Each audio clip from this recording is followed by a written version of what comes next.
Shoftim. Justice shalt thou follow, that thou mayest live and inherit the land which the Lord thy God giveth thee. Shoftim, the name of this week's Torah portion, means judges. This week, we are told the commandment of appointing judges. There are supposed to be local judges that rule over small cases, and higher courts which rule over bigger and more complex cases. The higher court eventually ended up in Jerusalem, the place that God chose for the higher court, as it says in Deuteronomy 17, verse 8. If there arise a matter too hard for thee in judgment, between blood and blood, between plea and plea, and between stroke and stroke, even matters of controversy within thy gates, then thou shalt arise and get thee up unto the place which the Lord thy God shall choose. The Torah gave the higher court permission to rule over homicides, capital offenses, and questions of Torah. Whenever someone was unsure about a law, they'd let the higher court decide for them. In Deuteronomy 17, verse 11, it says, "According to the law which they shall teach thee, and according to the judgment which they shall tell thee, thou shalt do. Thou shalt not turn aside from the sentence which they shall declare unto thee, to the right hand nor to the left." Many traditions and practices in the oral Torah come from the rulings of the higher court. In Yeshua's time, there was a respected rabbi called the Prince in English, or Nasir in Hebrew. This rabbi presided over the Sanhedrin, the name of the higher court in those days. In the Messianic age, Yeshua will reside as the Prince over the higher court.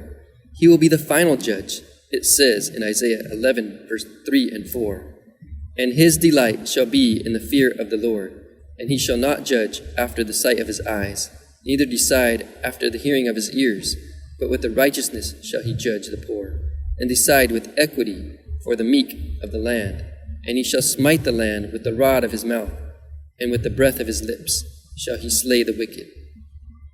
It also says in Micah 4, verse 3, "And he shall judge between many peoples, and shall decide concerning mighty nations afar off, and they shall beat their swords into plowshares, and their spears into pruning hooks. Nation shall not lift sword against nation, neither shall they learn war any more." The first time Yeshua came, he didn't come as a judge, but when he returns, he will be the supreme judge. It says in 2 Corinthians 5, verse 10, "For we must appear before the Messiah's court of judgment, where everyone will receive the good or bad consequences of what he did while he was in the body." For some reason, conventional Christianity teaches that Yeshua crossed out the Torah. It teaches that Yeshua did away with the old laws of the Bible, and that he encouraged his followers to do whatever they pleased, so long as they believed in him. This is simply not true. If Yeshua is supposed to be the final judge, how can he judge righteously without the Torah, God's rules for being just? Yeshua himself taught that he did not abolish the Torah, just as it says in Matthew 5, verse 17 through 19, "Think not that I come to destroy the law or the prophets. I am not come to destroy, but to fulfill. For verily I say unto you, till heaven and earth pass, one jot or one tittle shall in no wise pass from the law, till all be fulfilled.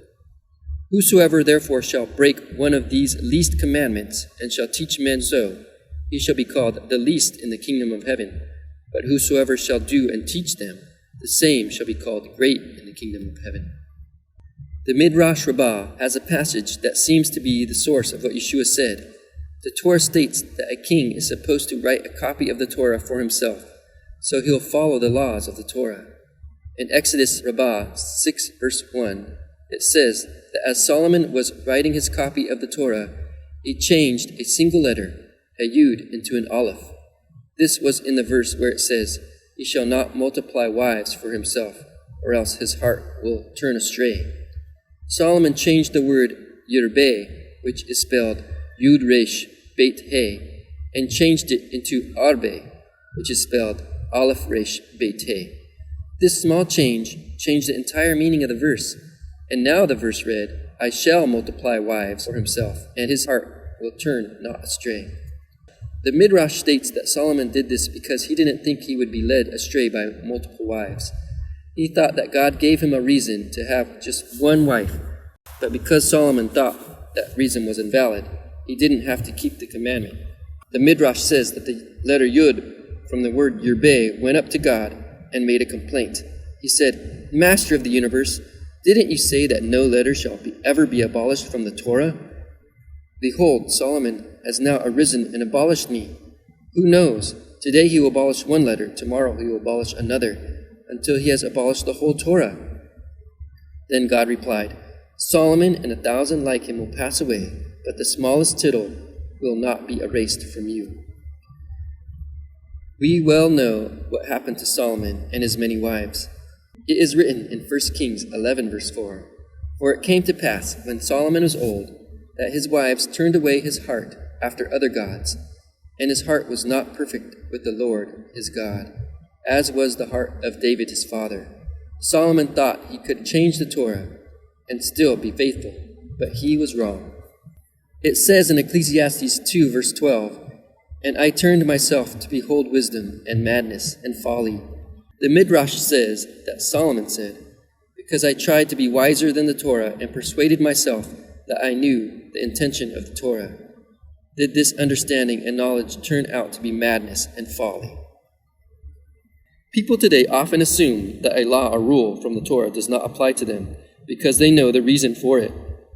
They believe that the law only applies in concept to other people, not they themselves. But this isn't true. Those who think they don't have to follow all the laws of the Torah are practicing lawlessness.